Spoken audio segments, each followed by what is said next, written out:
we go. We are recording. All right. I will say that my internet might be a little unstable, so I do apologize in advance if that is the case.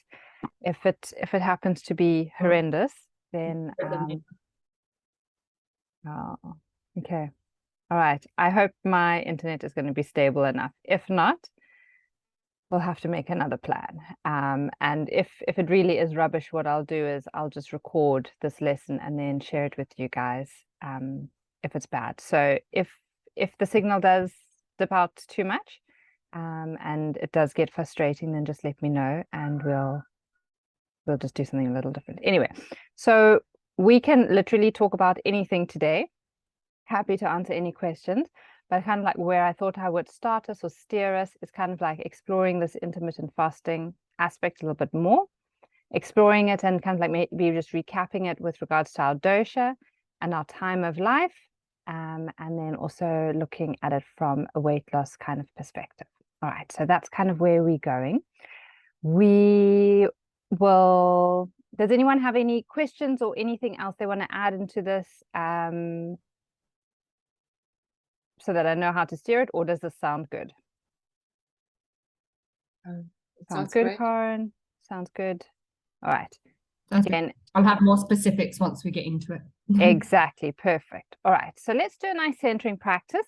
And also kind of like if we get kicked out or I'm a little delayed, it's fine because we'll do a breathing practice. We'll just do the step breathing practice together, kind of breaking up your inhalation into 3 parts and then breaking your exhalation into 3 parts. So again, finding a nice comfortable seat. You can close your eyes. Just observe the breath for a moment. Feel that you're able to bring yourself here, that you're able to be present. And make sure that your seat is comfortable. So if you need to maybe just rock a little back as if you're releasing into support behind you, do that. Often when we're at a screen, we bring our attention forward. So just imagine or allow yourself to really relax backwards. Allow the neck to lengthen, the crown of your head to lengthen, and your shoulders to relax.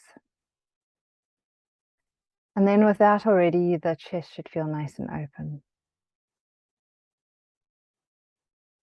And when you're ready, you can start to split your inhalation into 3 equal parts. So when you're ready, you inhale 1/3, you pause, you inhale the second third, you pause, you inhale third, there's a pause, and then again, exhale in 3 equal steps.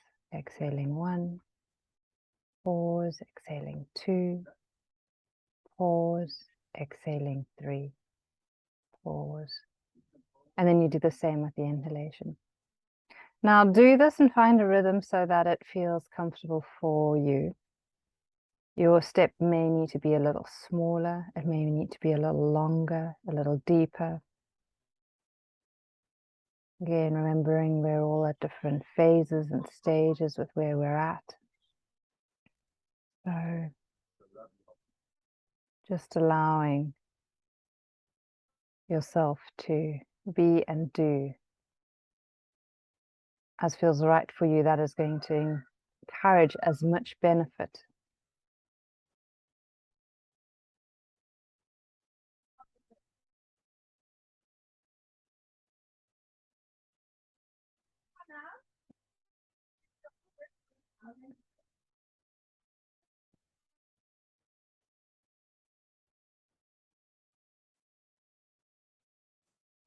Remember, there's no wrong way of doing it. If it feels like you actually need a smooth exhalation instead, then you can always do that.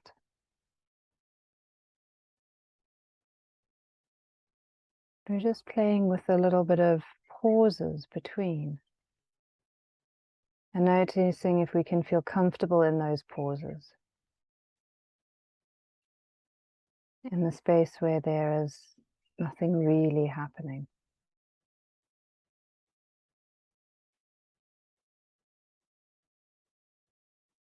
And we'll do 3 more rounds together.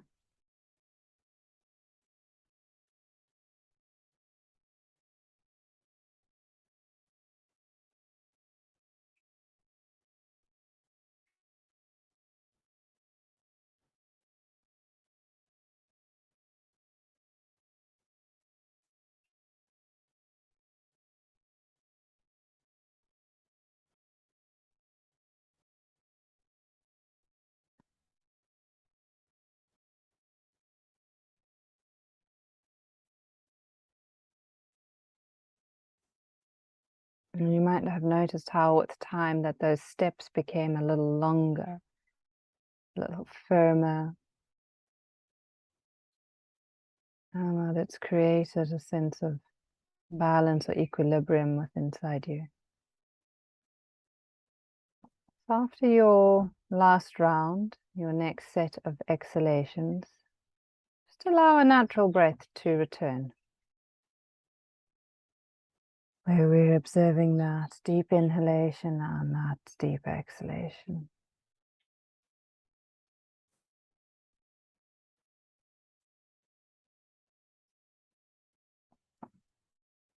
And then you can bring the palms of your hands together, get your hands really nice and warm. Cup them over your eyes, take a deep breath in. And slowly out. And then blink your eyes a few times, getting used to the light.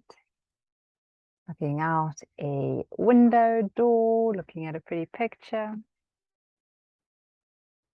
And when you're ready, you can bring your attention back to our little group. Good. Nice. Well done. All right, always lovely to center before we do anything. It's always such a great reminder. And I love that little bit of a kind of like that step breath, which again is a different way of bringing balance, because often we can see, my inhalation is working quite comfortably with the sit, or my exhalation is quite comfortable. And it's a nice way to kind of tell where we're at. All right.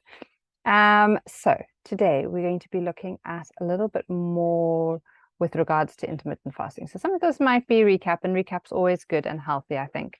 So remember that intermittent fasting is a sense of having a pause within the system, hence the step breath as well, noticing those little pauses that we can create between the breath, the pauses within the breath, the pauses between the inhalation and the exhalation, and that when we do have that pause and we do that pause with a sense of mindfulness, things become bigger, more happens within us. We don't feel kind of like this containment and this, to me, it's like this stressed out space. We just allow for more and more possibility. And then remember that autophagy kind of often happens between like 13 and 14 hours. For everyone, it's different, but it's this constructive catabolic digestive phase, which is kind of like this breaking down where it happens, breaking down of what is there. And a lot of what is happening is the breakdown of the stored toxins. And in yoga or Ayurveda, we call that the ama. And what intermittent fasting often does is that it reestablishes rhythmic eating. So we just get into a really healthy rhythm with ourselves, with our meals, and what works for us, and also without being too anal about stuff. Again, like as you guys have gathered, I'm out on holiday with people, and kind of like your meal times are often very different when you're around other people. And if you have like a bit of an intermittent fasting schedule, even if dinner is not earlier, if you're not having that earlier light to dinner, you at least know, when you can start feeding yourself again, or what hours you're going to work with. It might just be a 12-12 like I did today, because that was more comfortable. All right. So Kate also says that fasting clarifies your deeper desires into a vision for your future. The vision is for your better life. Along the fasting path, you find truth, depth, and light. The side benefit is that you prevent and cure disease. Fasting is the anti-aging elixir you've been waiting for. And this is kind of like why I thought we would go a little bit deeper into this, because like, how can we work with intermittent fasting for our benefit and for our stage in life, and where we're at and what we're doing. I think one of the big statements here is kind of like the side benefit is that you prevent and cure disease.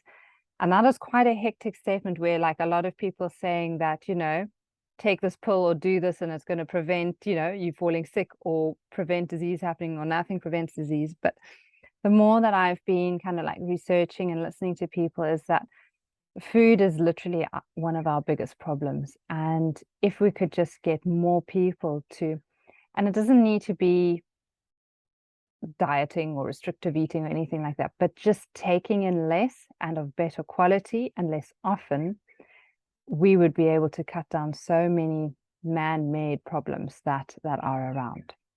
All right. So she goes on to say kind of like eating too frequently generates disease, eating less frequently prevents and cures disease. And that is always just such a good reminder to have, because often I don't know, whenever I was sick, my mom would always come and be like, you need to eat something, you need to do this. And sometimes kind of like when we're sick, our body is happy to just go into that catabolic state and break down all the little cells that really aren't doing us any good, that are being harmful. So being comfortable in the fact that maybe we don't always need to take something in. All right. If at any stage you have any questions, then just ask or unmute yourself and we can go deeper into something. One of the big things with regards to intermittent fasting is that it switches on your fat metabolism. So what often happens is we normally metabolize sugar. So we usually run our energy off sugar. And that's kind of like whatever we're eating, whatever our breakfast is, or blah, blah, blah. Metabolism happens and we're using kind of like what we've just eaten, the sugars and what we've just eaten to run our energy. However, when we go into, and I'll show you the hours and things in a short while, is that when we go into intermittent fasting and we go past the 12 hours, the 14 hours, the 16 hours, you then slowly start to go into fat metabolism. So then you going into your storehouses to find the energy to run off what it is you're wanting to do. So again, she says it's kind of like rhythmic eating switches on your fat metabolism, burning fat for energy instead of riding the waves that rise and fall, or riding the waves, rises and falls of your blood sugar from eating too frequently. When you allow your blood sugar to drop low enough, which can't happen unless you allow yourself extended time without eating, your body starts looking for surplus calories to burn from your fat tissue. So when you go into those deep fasting hours, then your body is really going to look for, kind of like she often says, it's like the cheeseburger you had when you were 18, and the fries that you had there, and the big chocolate cake, like that, that's sitting on your hip somewhere. That's what happens when you go into fat metabolism. When you run off your fat, you'll crave good fats and good proteins. And that is definitely something I've started picking up this year, is where like Victoria will know and Andy will know, like I definitely was a big craver of sweets and chocolates and, all the things. But as soon as you move into fat metabolism, your body really craves proteins and good fats. And I literally, probably in the last month, I'm like literally saying I'm a recovering vegetarian, because I'm now slowly moving into like my body is wanting building blocks, and you can only get that from really, really good proteins. So you'll be deeply satisfied by real food. You'll even have some leeway for sweet treats that have real fats, but uncontrollable cravings will no longer be your thing. And you've evolved your self-nourishment rhythm. And all I can say is that it's taken a long time, but I can definitely see that I'm moving in that direction. So again, on holiday, there are treats around, I'll have something, but I don't actually enjoy it. Like my palate for that is gone. And it'll really rather have something that is just high, good fat. So that is the one from flat with regards to flipping your fat, so that we really move from blood sugar, using the blood sugar to kind of like give us energy, and go deep into fat storage and using the energy there. Kind of like when it comes to fasting, you want to be able to flip between the two. Like your body needs to know how to obviously, use blood, the blood sugar for energy, but you also want to give it the chance to go deep into fat. And this is where often people get caught out with intermittent fasting, because they're just like, for example, Kushila on the clean eating challenge, she just does a 16-8. But what happens is if you just stick to the same, you know, schedule every single day, is that there's no metabolic flexibility. So your body is never, it's never pushed one way or the other. There's, like we know with yoga, like we need flexibility in everything we do. We can't just do forward bends. We can't just do primary series, you know. We need to do back bends. We need to do twists. We need to do everything to have a holistic health. So that is kind of like what we'll get into a moment with regards to why we do need to change our eating rhythm. All right. So just to run over this again, so there are generally three tendencies: catabolic, which is kind of like the vatas, which disperse energy; metabolic, the mesomorphics, which are the pittas, which transmute and change energy very, very quickly. They've got this ability for good and easy change; and anabolic, the endomorphs, which build and accumulate, which is seen in Ayurveda or yoga as the kapha body types. And when we also understand kind of like what our body type is, and we look at kind of like the stage in life we're at, we can then understand how, you know, we need to be fasting. Someone who's a vata is going to fast very different to someone who's a kapha, or a combination of certain traits. Right, so remember, we'll go through these because we've got everyone, we've got vatas, pittas, and kaphas here. So vatas is all about this energy of movement, your variable burners. And a good place to start is like the 1410s. For vatas, it's generally important to have like 3 well-spaced meals, warm, rich, spiced foods. And they do want to try and eat at the same time. So that kind of is opposite to what I was saying a moment ago, where you want metabolic flexibility. They want to have metabolic flexibility, but maybe with just like 1 or 2 hours here and there, until they've got a lot more stability in their constitution. And maybe their fasting looks a lot more regular. When we are going through stressful times, when there is high anxiety, when there's a lot of travel going on, anything where there's a lot of movement, that means that vata is going up. So that is when you automatically want to try and go more into this way of being. So if you're a pitta and your anxiety is low and everything is cool and, you know, you're feeling strong and happy, you can intermittent fast or fast a little bit differently. When your anxiety is high, you know that there's a little bit more vata in your system.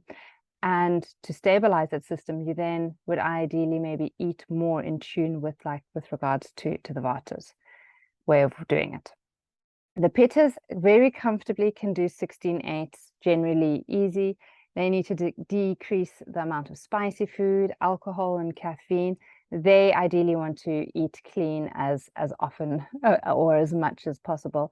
And they can really do well with like 2 substantial meals, because when we are talking about the pittas, they've got this high fire often, and their agni can just burn and digest and transmute and change things very, very easily. So like the vatas, whose digestive fire is a bit sluggish and not as easy, you know, for them 3 kind of like more moderate meals a day is easy.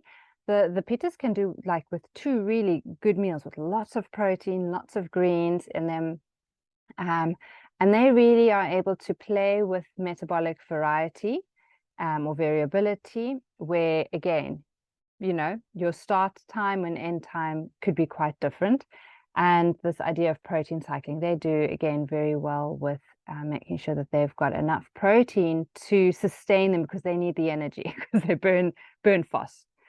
All right, so that's the pittas. And then the kaphas are your very, very slow burners. They've got very, very low agni. They literally could very comfortably do like a snack and 1 proper meal a day. Or when I say snack, like a lighter meal, a smaller meal, and then like a really healthy meal. They could generally benefit the most by doing a 16/8, and they want to really reduce the carbs and really get a lot more greens, and if they tolerate beans, to get beans in. And again, they do well, like with the pittas, with the metabolic flexibility and protein cycling. They can just really push their fasting hours a lot more, and often they feel a lot more comfortable with in themselves when they're able to, when they take less in. There's a lot more lightness to their disposition, their mind, and their feeling. All right, so that is for your cuppas.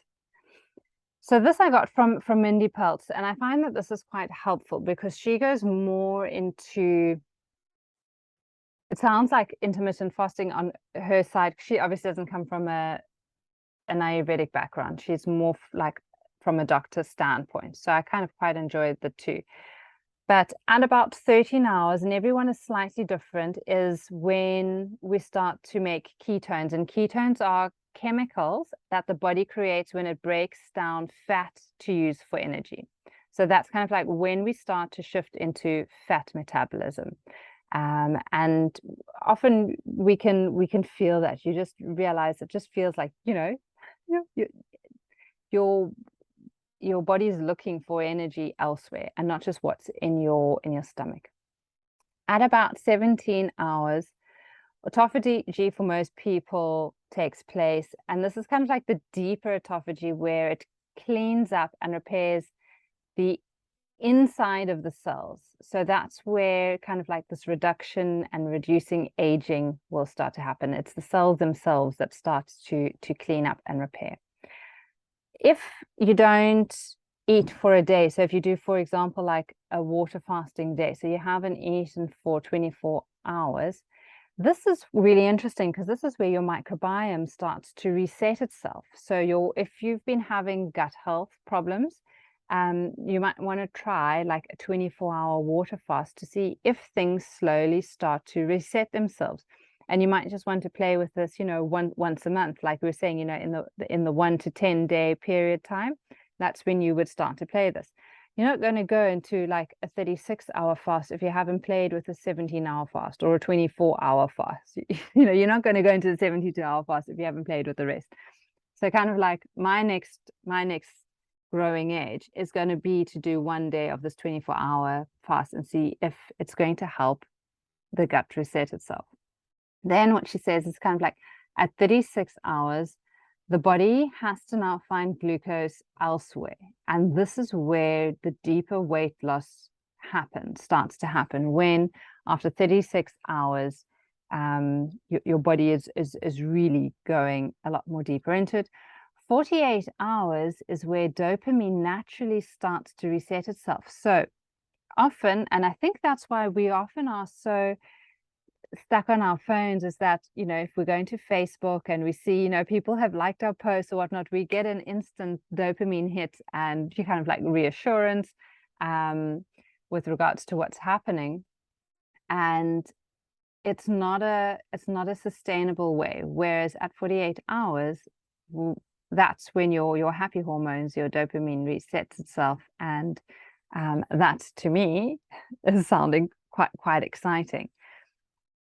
And then for those who are able to really go a little bit deeper, at 72 hours, she says it's where your immune system starts to reboot itself. So that's where the stem cells are produced. And remember that your stem cell is a cell with the unique ability to develop into a specialized cell type within the body. So a lot of people who have cancer or problems like that, they often, talking a lot about this stem cell, increasing their stem cell production. That kind of happens at about 72 hours of fasting. And what she goes on, because you often hear about people who do month-long water fasts and, or this and the next. She's saying that you don't actually have to go further than your 72 hours for your body to really reset itself. So this is like intense fasting. It's quite hectic. It does not sound delicious to me at all. But it's, again, like we've been playing with the whole year, or, as we start, we do little baby steps. So we start to play with like, what does a 13-hour fast feel like? I wasn't doing that most of my life. Then you move up to a 14, 15, 16, and you just slowly start to build.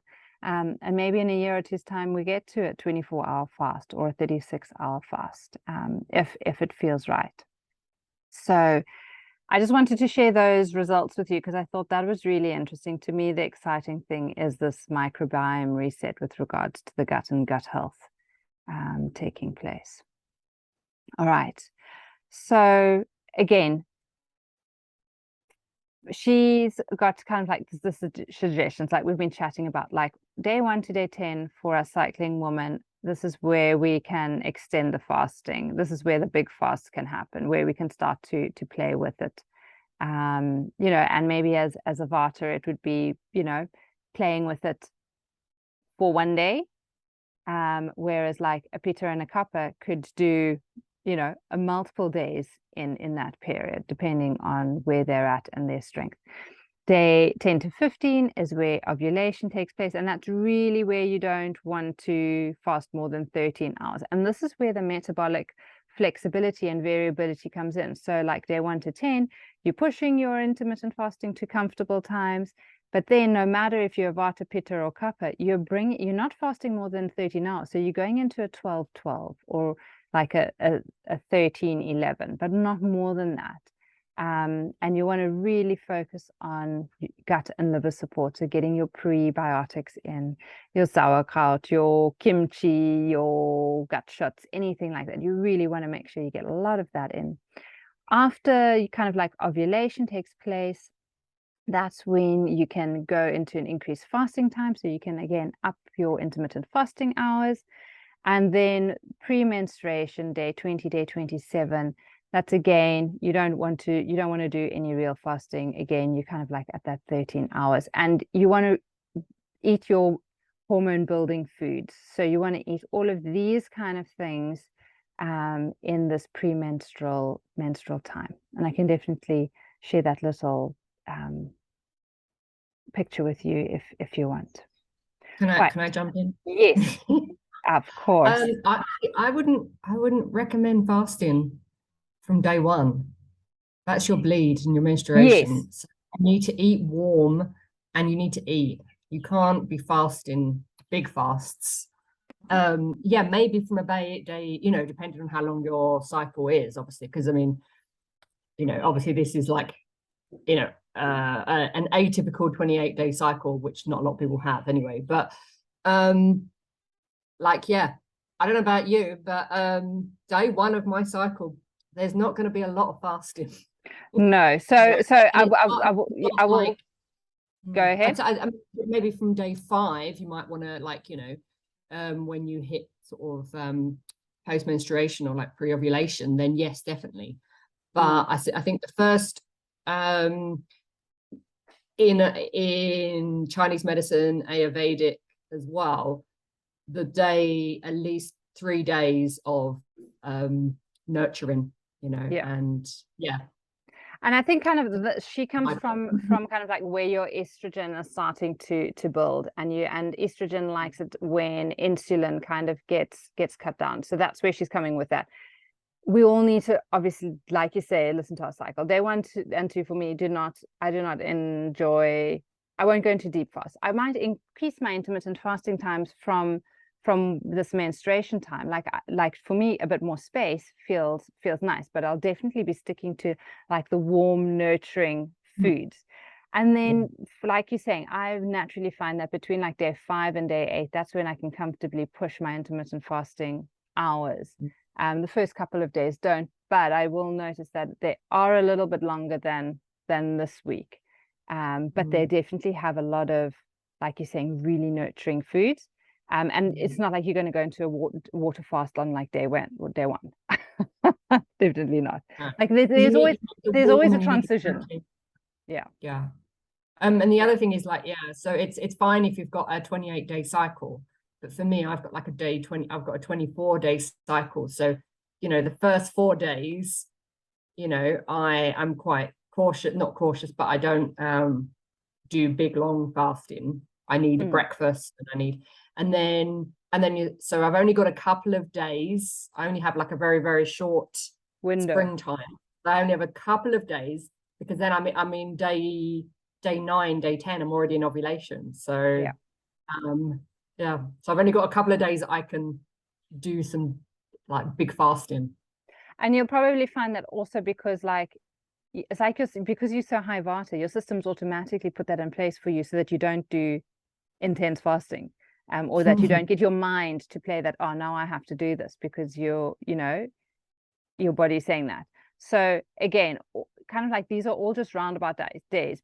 Some people have longer cycles, some have shorter, and it's kind of like just looking, where's ovulation, a couple of days before ovulations, where you really want to focus on those lovely prebiotic foods. And then you have a look to, okay, like, when is my cycle, when does it feel like I can naturally extend the fasting hours without it being a push and going against the system. I think that's a big thing. But it's how we'll see in a moment, it's kind of like estrogen really thrives when we reduce the amount of insulin kind of in the body, and that's why that's happening there.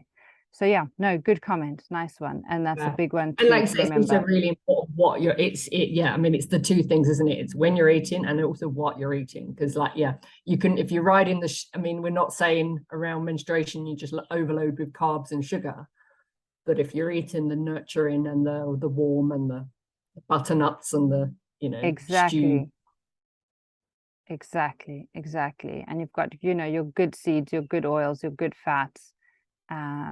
And what I was really interesting, and that's what I'm playing with now, is like, okay, what does it feel like if I eat more like tropical fruits and citrus fruits in this time? Like, how is that helping progesterone? Because this is where you're starting to build your progesterone. And I didn't know that tropical fruits did that. So it's just, again, everything is an experiment, and to see, maybe sweet potatoes just don't work for you. So just because it's on the list doesn't mean you have to have it. Kind of like, we definitely do experiment. Nice. Anyone else have anything else to add into this cycling? Go, V, go. So just listening to you and Andy chatting about yourselves, it's just a reminder. I mean, the title on your slide says it all. It's fasting suggestions. And just as you wouldn't force somebody into a certain pose in a yoga class, you can't force a person into a certain way of managing their nutrients. And it's good to remember that everybody is different. So it's really good listening to Andy's way of doing things and your way of doing things. And then for somebody else, they might do something completely different again, but it's okay as long as the nutrition that's coming into the body has the right kind of values. Yes, so yeah, just interesting listening. Thank you. Good, V. Yeah, nice point there. Like, again, suggestions, and everyone. I think what's so lovely with the work is that, like, we test things out on ourselves. Like, this is a suggestion someone's made. Is this gonna, does this work better for me or worse than me? Or what changes do I notice when I do something? And then we can make, better decisions in the future. Cool. Right. And Yes, last go. one. Did you have any post cycling years? Has Explain she got any yourself. fasting suggestions, like so for post menopause? Yes. Non-cycling years. All right. So pretty much for perimenopause, menopause kind of, I think, fits more into postmenopause because that's after you've cycled. So kind of like if you're still bleeding occasionally, or however often, you would still follow kind of like as if you've got a cycle. And you kind of see kind of like, when your bleed is, that's when you do that. Maybe you'd even notice, because you can still fall pregnant when you are perimenopausal, because you're still ovulating somewhat every now and then. So you can you're still doing your gut health. And I think you would become more in tune with like your body and how it feels with regards to, if your body is all of a sudden craving carbs and stuff, that might be a sign that actually, the next week or within time, your cycle will, or your period will come again. So kind of perimenopause, what she does suggest is that you would still follow a cycle, however long your cycle is, system like that. When it comes to menopause and postmenopause, there are 3 options, in the sense that you either do like a weekly intermittent fasting schedule, a monthly, or you assign it or you regulate it with regards to the moon phase. So what that means is, like, monthly would be, again, just like cycling. You do that and you just kind of choose a day and you stick to it. Moon cycle means that you connect this to the moon. So I don't know, Andy, would you say like kind of like ovulation would be full moon and you would start from there? Day one would be new moon, and ovulation would be full moon. Full moon. Okay. So with regards to kind of like moon phase, that's how you could do it. Otherwise, the other option is doing something weekly, what often is seen as like a 5-2 in the fasting world, and that is 5 days where it's kind of like a normal rhythm. And it might be kind of like your normal intermittent fasting hours or low intermittent fasting hours. So like your 14-10, something like that. And then 2 days where you would push yourself to go a little bit further. You'd maybe do a 16-8 or an 18-6 or a 24, or if you, I know that she doesn't suggest women who are postmenopausal go into deep fasting, because you don't have the hormone stability to do that. You're messing with the hormones too much, because there's not that big fluctuation anymore. There's more of a leveling off. So unless there's like massive, big health benefits for needing to do a fast, like wanting to sort out your gut microbiome or something like that, you would stick with like the 15-2, and I mean the 5-2. And I'm wondering, Ronelle, with kind of like what you've been playing with, when you were saying when you were traveling and you started having 3 meals a day and your intermittent fasting hours went down compared to when you were that, and you lost a bit of weight. Did you notice? I wonder if that has something to do. Yeah, I just got that feeling now as well, when you said that, not to make the difference a little bit smaller. So at the moment, I like the idea of a 10-14. Yeah, that's it. It would explain a lot of things. I'm actually going to read up more about her work. This Dr. Mindy Pels. Yeah, because that makes a lot of sense. Why I would have lost weight if I decreased my fasting times then. Yeah.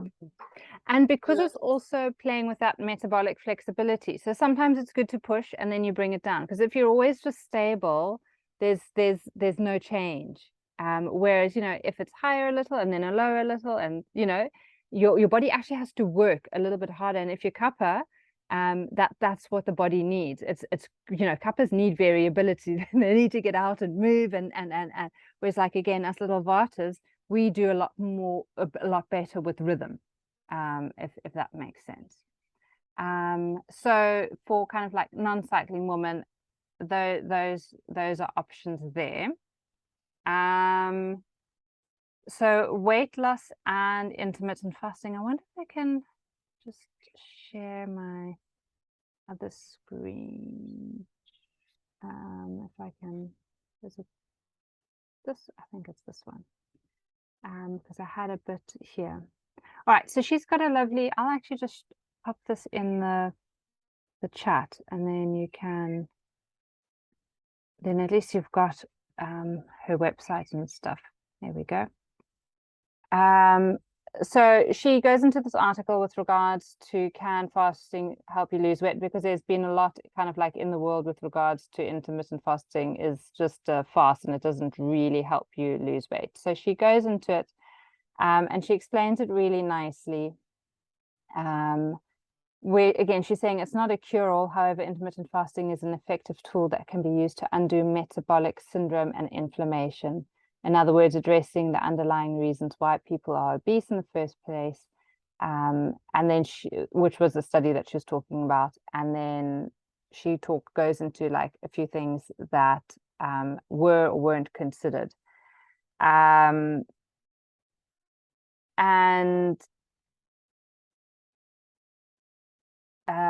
pretty much what she was saying is that it's a door into weight loss, not the house. The goal should be metabolic flexibility, not the number you see on the scale, just because the study was fast. Okay, and then she goes on about the study. Anyway, it's a good read. And again, what she outlines is that kind of like women should definitely be fasting different to men. She's got lots of great resources. She's also changed her tact a little with regard in this year with regards to how women should fast with regards to the ovulation period time, which she hadn't done before. Which is also nice to see with a doctor where you know, when they're very honest with regards to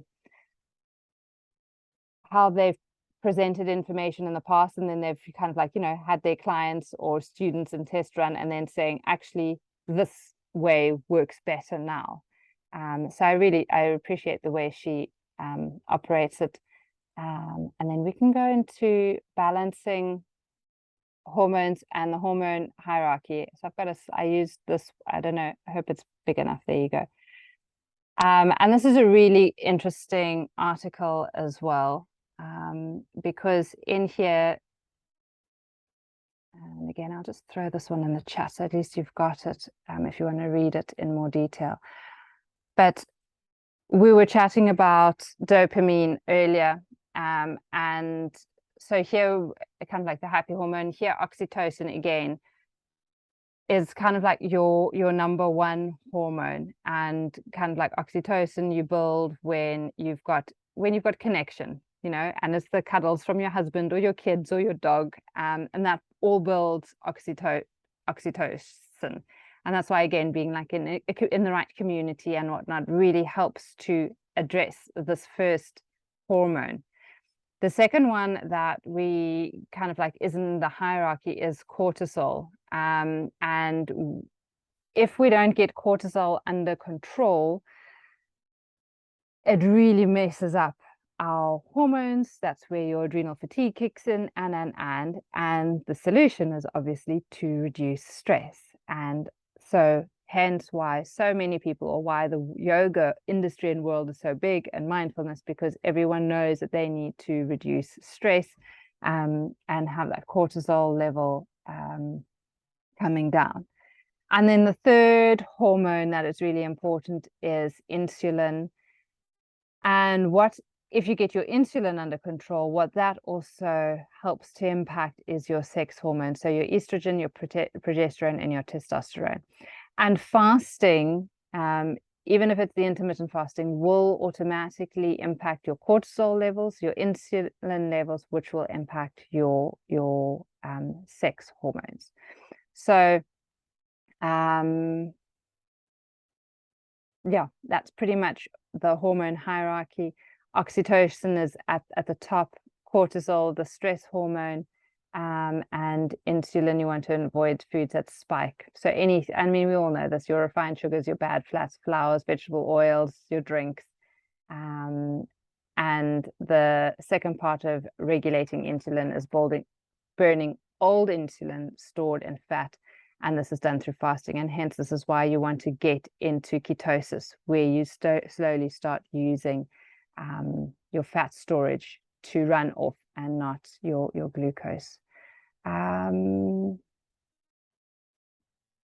So those were the two articles I thought were interesting to play on. And that is pretty much it with regards to intermittent fasting that I wanted to share with you guys this morning in my little speech. So we can go into conversation, we can ask questions, we can brainstorm. It can be on intermittent fasting, it can be on anything, it can be on whatever you choose.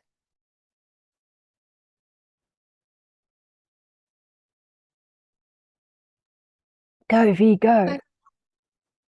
Thanks, Nina. Oh, sorry, Victoria, do you want to go first? No, you can go, Renal, it's fine. Thank you. So, Nina, I just want to make sure that I got this. So when you have an imbalance in one of your dishes, for example, I'll use mine. For example, my vata is a little bit out of balance. To address that imbalance, you would then for a while then eat like a person with high vata. Then, for example, a warm breakfast and etc. etc. Is that right then? Am I understanding correctly? Yeah, I think that's where I would start and play with. Especially kind of like at the change of season, where there is a lot of vata. So you're moving from like cold weather to warmer weather. So you're already in a season where there's lots of variability and change. When you get into summer and it is warmer and drier, maybe you can start shifting it a little bit more, kind of like less warming and heating foods, to more kind of like marinated salads, and things like that. If that makes sense. That would be my guess. And maybe even just looking at it at a day-to-day basis, like in the days where you know that there's going to be high stress or a lot going on, anything that can, disperse or increase the vata, eat that way. And then the other days, if you're already kind of like, if you know your week schedule, you can again, check your intermittent fasting hours roundabout without making it like rigid, but just saying, okay, these are the days that I'm teaching yoga or that I'm going to be busy and out and about. So, these are the days when I want to have 3 regular meals at regular times. And maybe there's a day or two in a row that you can extend your fasting hours. Because if you do something like a 5-2, maybe it means that like a Friday and a Saturday or whatnot, those could be slightly longer ones, whereas the rest would maybe be like your 14-10s, where it's just a little bit more regular. And I would play with that for like a month and see how you feel on that. And nothing's set in stone, and then go. And then what you might also notice is that like your body and your mind start to feel a lot more comfortable and stronger. And then you can, because kappas have so much resilience and they can just go and go and go. You might find that you've built that up again quite quickly, because you draw in energy very, very easily when you are in balance. So you might just find that maybe just even a week or two will kick you off in the right direction. Okay. Thank you. Cool. Thanks. You're welcome. Okay, V, your turn. Well, it kind of follows on from what Ronald just said. So I found that recently I've got a lot of vata. I'm very sort of like scattered and all over the show. So, and you all know that menu planning is not my strong point. So what I've been doing is, if I felt like cooking a certain thing, even if we weren't going to eat it that day, I make it anyway and put it in the freezer. So I've enjoyed making the thing, and I've got store of stuff. So when I'm having a very watery day and I need something proper to eat, then I've got a little dish of whatever in the freezer, and that has just really, really helped so much. That's kind of solved the lack of the decreased planning.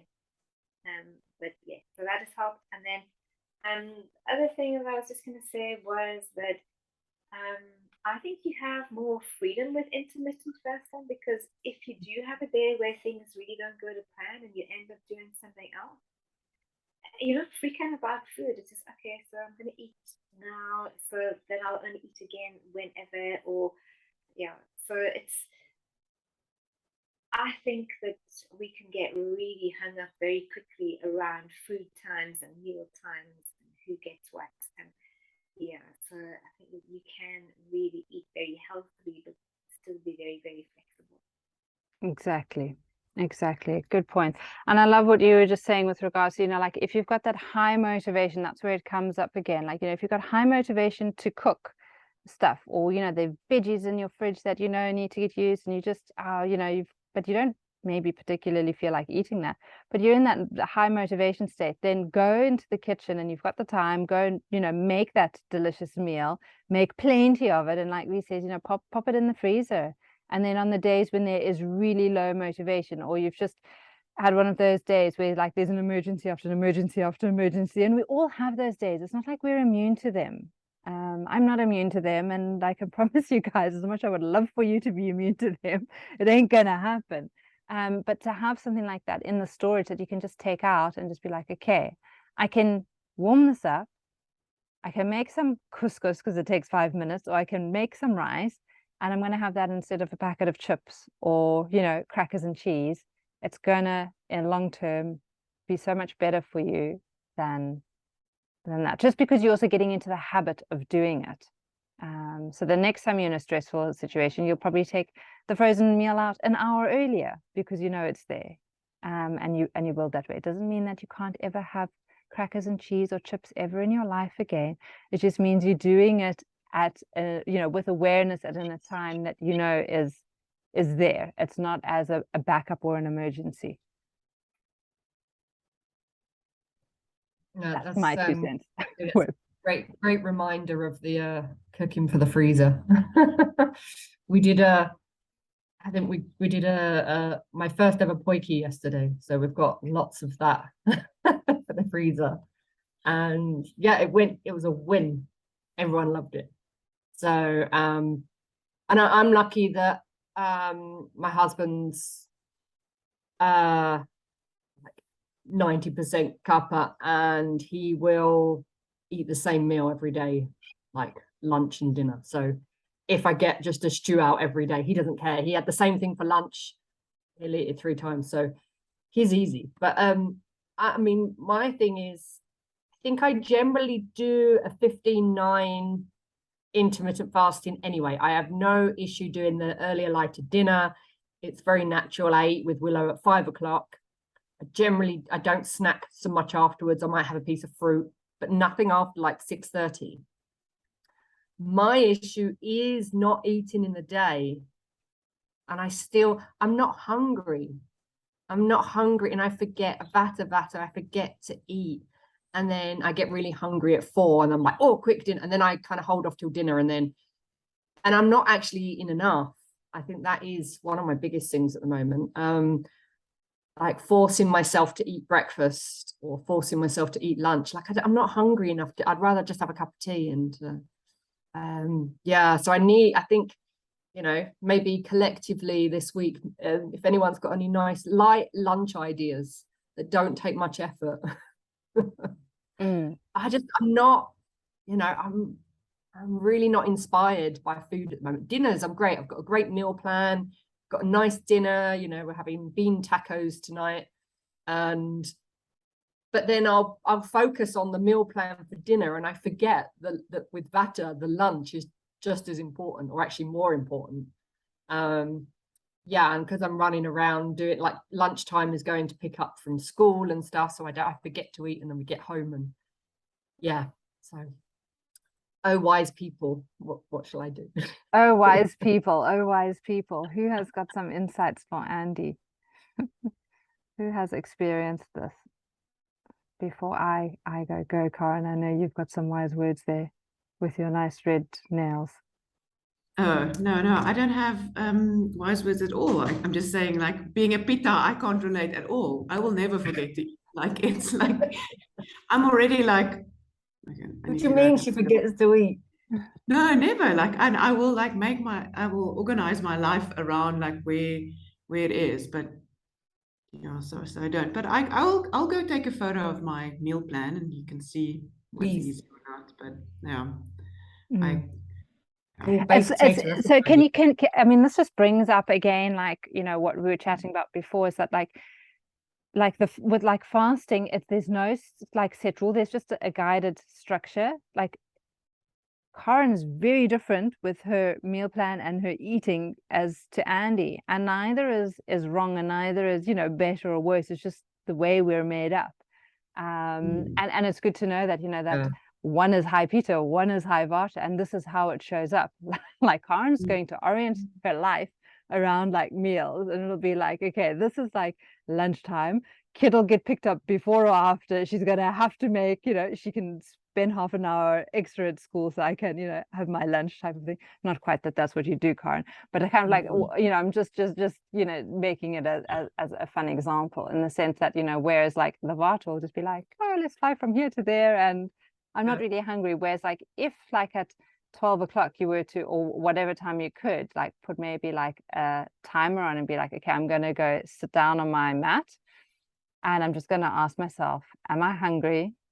What am I hungry for? What am I really hungry for? And just for like 5 minutes doing like a bit of a contemplation and getting out of like the busyness of stuff to do and being like really going inwards. And I know you're super good with going inwards, but it might just be like, okay, at 12 o'clock when the sun is high and it's lunchtime, is my Agni maybe saying, yeah, I would like to eat something, and I've just been kind of like suppressing this because there's so much busyness happening. I'm busy and I'm stuck in work, and I'm like, oh, if I stop now, I'll never get it done.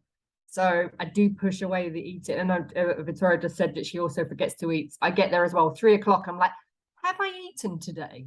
And you're like, no. And it's like, but I also get like, what?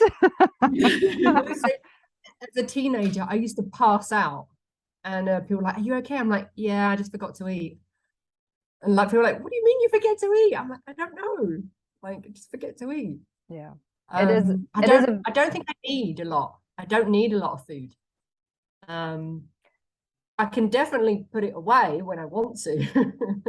And when I do eat and when I start eating, I could eat a lot. But I mean, I think it's just I think overthinking the lunches and things like, oh, it has to be like not fancying a salad, or I don't want to make myself something. And I think maybe taking a bit of Victoria's advice about cooking for the dinners and stuff, maybe I should kind of prepare some lunches that are nice and easy. Wraps with leftovers. Yeah, the wraps I generally do on a Tuesday because I have to drive around all day and I have to eat in my car. So it's normally like a leftover in a sandwich. Yeah, it's great. I know like with Ayurveda, they're not big on leftovers, but I'm very big on leftovers in the sense that, you know, if we've done stir fry, I'll make a lot and it just, you know, grab a wrap out of the freezer. Again, it's not the most ideal thing, but rather that than one, not eating, and two, going for poor food choices. Rather have something half decent than something at 50% than 100% crap is, you know, what we're aiming for. And I do think the leftovers are a really easy option to navigate for lunch.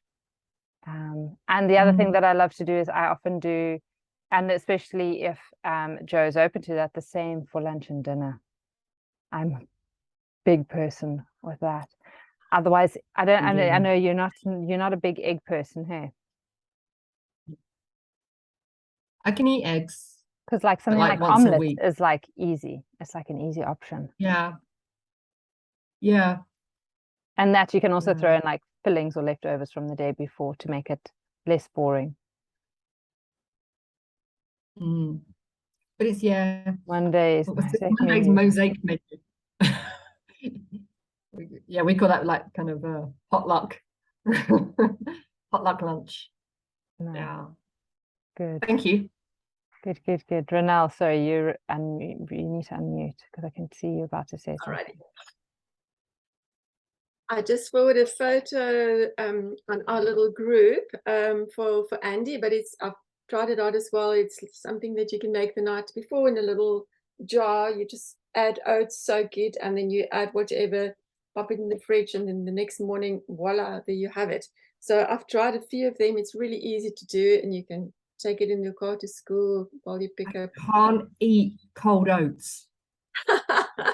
Can't eat cold oats. There's something wrong with me. I have, if they're oats, they have to be hot. I think it's the Vata in me as well. I really enjoy warm food. Yeah. You know, I can eat fruit and yogurt and things like that, but cold oats. Can't eat cold food.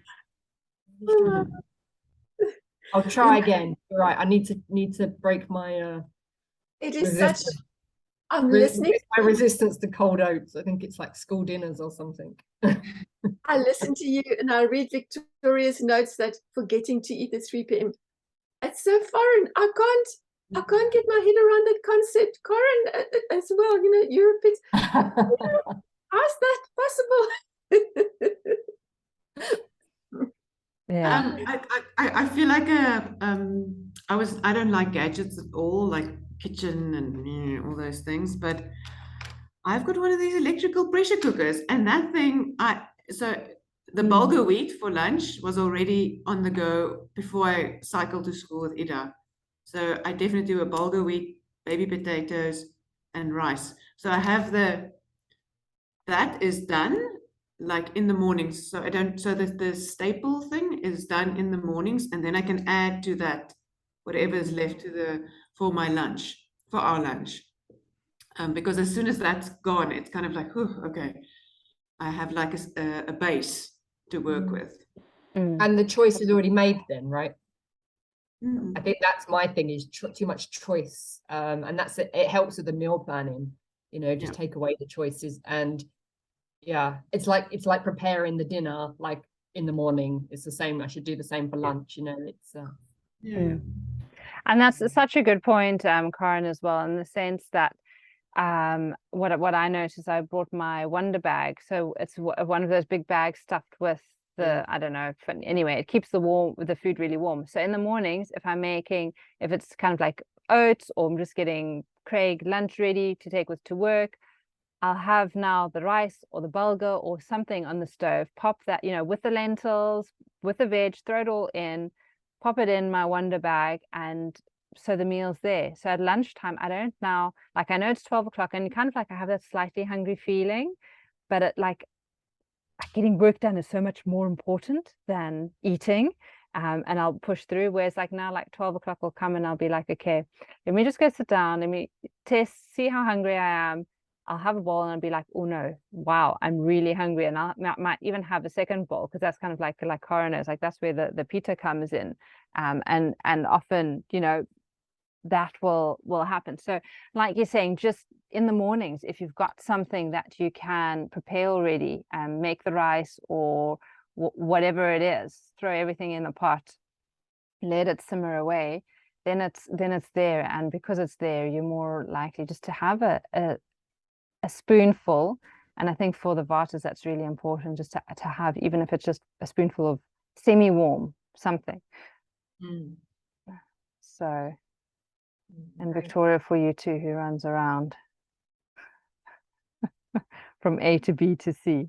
But you're doing very well. You're eating less muffins and cookies on the go than you were, I think. Nina, you would be surprised / what? I suppose. Come into my house. There aren't any cakes or muffins or cookies. You're welcome to do a swoop in check if you want to. I may just take you up on that. But that's very good, yeah. And weirdly enough, nobody else is complaining. But there's fruit, there's nuts, there's whatever. If somebody wants a snack, we do have muffiny type things sometimes, but only if there's going to be enough people there to actually finish them. So they're there for a purpose. Yeah. So it's not that I've banned them completely. I haven't. It's just that it's not really part of where we're at anymore. So yeah, it's quite interesting. And then also, just quickly, so I think if you do the intermittent fasting, it's not the same as being on a diet, if that makes sense. So if you're on a diet, I go out somewhere and think, oh my God, there's nothing on this menu I can eat. I don't see anything here that I'm allowed.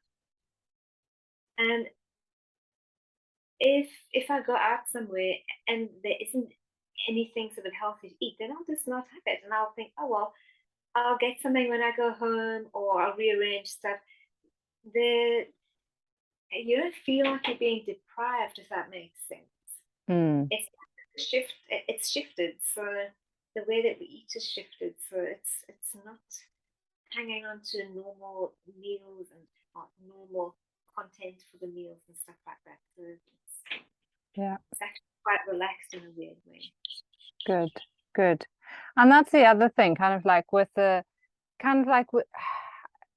I like to call it like kind of like rhythmic eating, where you find like a rhythm that suits you. And it might not be like exactly the same rhythm every day, but there's kind of like a rhythm to the way you do it. And I think it just takes the stress off And when you take the stress off, you're reducing the high level of cortisol. I think we all become so anxious, especially when kind of like there's a little bit more padding that puts on, as one ages. You get so stressed about food and meals, and like Victoria's saying, like what you're eating, and is there anything on the menu that I can eat? But actually just take the stress of that off, knowing that when you're eating and how you're eating is a lot different. It's a lot different is kind of, if you're going out one day with the girls, to a restaurant, and fine, you're going to maybe have something that you normally wouldn't. Whereas kind of like if every single day you're going out, and that's a different story, then you do have to really look at kind of like why that's happening and how things are going. It's also the guilt. That's the thing. So instead of before, like, this isn't really healthy, I shouldn't really eat it, but I'm going to anyway. Like, instead, when you're generally a little bit more wholesome, and then you have the intermittent fasting, you're like, okay, we're having pizza tonight. Like, let's really enjoy it.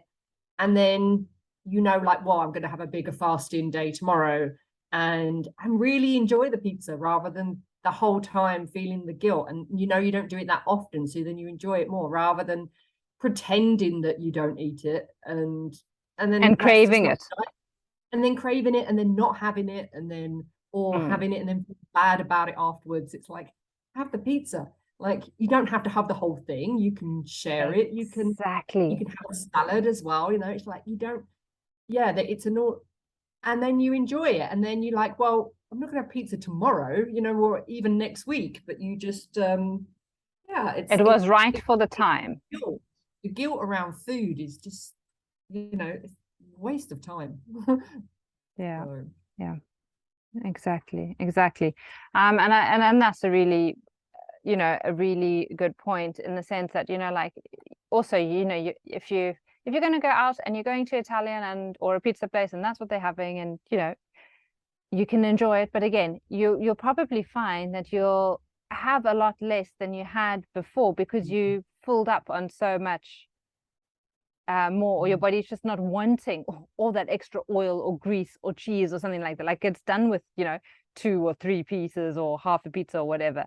And kind of like with time, your body will just be dictating what it does. And the nice thing is also that, like, the next day you notice how you feel. So then you wake up and you're like, oh, I feel groggy, or I feel lethargic, I can't really get up, or my joints are a little, like, I can feel my joints aren't as happy as they are, because I'm eating a lot more bread here than I would. And you kind of like start making better choices the next day, because you don't want to feel like that, or the next time, or if the girlfriends are not, should we go out to that like pizzeria, you might be like, well, how about we try this salad boutique or something, something different. You might be more comfortable to make a suggestion of a restaurant that is more suitable, if that makes sense.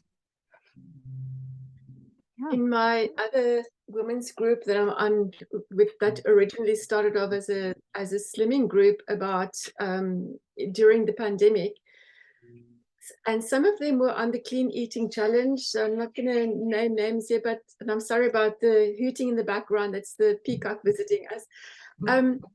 They still, after being on this group or this health, and after 2.5 years or so, they still don't get it. They're either on a diet or they're off a diet. When they're on a diet, it's exactly like Andy described, or Victoria, no, I can't have that pizza, I'm going to a restaurant because I'm on a diet. And so for a month or so, they would just eat greens, and then they would fall off the diet, and then they binge and they splurge, because Monday they're starting the diet again. And I think it's so nice to be in a group where that's sort of transcending now. We are always on the diet and always off the diet, because it's that yin and yang, the balance that it's seesawing through. You're not there and there and there and there. It's that balance. So it's nice. And if I can just get other people to think like that as well, that it's not, it sounds like I'm on a diet, I'm being punished, I'm in jail now until I'm off the diet, and then I'm free. So that's it's my little. Yeah. And that's so good. And I mean, I really enjoyed kind of like our clean eating challenge and having chats with like everyone one-on-one, because they were all like, it was, you know, like it was so different to what they expected. And you know, like how it was, so they could tailor to what they needed. And that's exactly it, because we were all at slightly different levels or places. And it's so hard to jump from like A to Z and not go through all the steps in between to get there. Because yes, maybe kind of like the diet where you're just eating greens is ideal and perfect, and you know, at point Z where we should all be. But if you're going to go from A to Z and not take the little steps in between where you kind of like have the ups and the downs, it's just not sustainable, like Renal was saying. It's yeah. It's more Yeah, it's just- detrimental. I think we've all been there. I think Yeah. we've all known, we've all done it. It's So the- it's It's the mothers of the yo-yo dieters and like only having fat-free yogurt in the house. And I'm like, I will never ever buy fat-free yogurt again, because that's all we had in the house and it's disgusting. I'll have double cream, full fat, and it's amazing, you know. exactly. And you need so much less, and your body is so much Yeah. happier with it. Exactly. And then just for the cuppers, you stay away from your yogurt and your ice creams and your cheeses. Andy's allowed it. She's high vata. Sorry. Love it. No. But it's like, no, you don't stay away. If you're going to have it, you enjoy it. And like if you're a cupper, you have it at lunchtime when the sun is the highest and your body is able to digest it. So if you're craving that you want to have a full Greek yogurt, you do that. But you know But when and how. there's nice alternatives to make your own coconut yogurt. It's so Mm. easy. So, and you pretty much become used to that. Yeah, to have that instead of yogurt. So it's all good. Fantastic. I love to hear that. And you might have to share a recipe or two with us.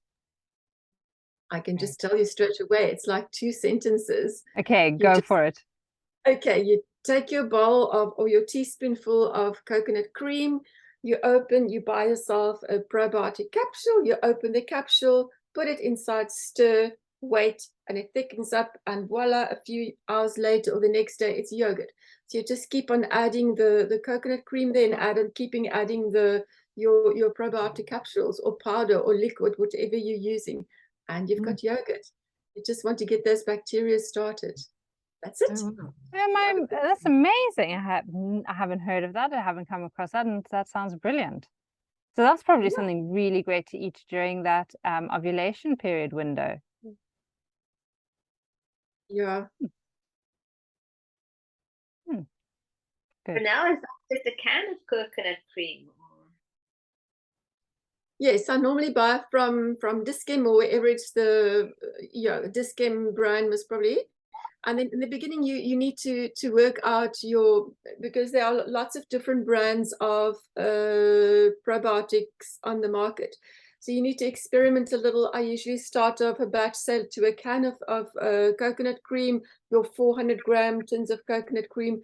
I would then maybe add, say, 4 or 5 capsules and let it wait for 24 hours. And you just make sure that it's not in a metal container, and you don't stir it with a metal spoon. So it's wood or plastic that you use, and don't leave it in the fridge.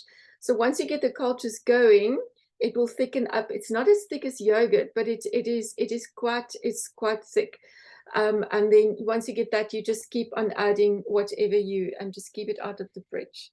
So yeah, it's not, yeah. So your tin coconut yogurt, your tin coconut cream works just as well. Just look at the labels. You don't want something with preservatives in it, because then it will counteract the action of the probiotic capsules then, or liquid that you're using. And what probiotic capsules or liquids do you use? Gosh, at the moment I'm using something with Walida. I try various things out. So I don't like to stick to the same thing. I'll take a photo of the one that I'm using and I'll post it on the group afterwards. Cool. That sounds like a nice little thing a lot of us could experiment with this week. Dun, dun, dun. Thank you for that one. Love it. Love trying new things. All right, so we are out of time. Any last thoughts? Closing thoughts? No, good. Lovely, lovely seeing you ladies, lovely going through that. Hopefully it answered or reminded you of a few things with regards to intermittent fasting. Karen's just saying load shedding, so that's why she dropped off. So that's where we're at. And next week? And next week we'll meet again. The Mindy Peltz article that you shared, can Mhm. you put the link of that in our little WhatsApp group, please? I can. Thanks. No problem. And then V, I see that I'm meeting with you at 1 o'clock. 12:30, I mean. Oh. Do you want to just stay on the call, or do you want to meet at 12:30? No, we can. I mean, if you've got time now, I mean, it wouldn't be a long thing. Yeah, we can do that, and then we can tick that box. Sounds good. Sounds good. Great. Yeah. Lovely. Then Cool, I'm going thanks, to Dawn. leave you on V, and then Ronal and Andy, I'm going to say thank you very much. Lovely to see you guys. We need to push. See you No, Thursday.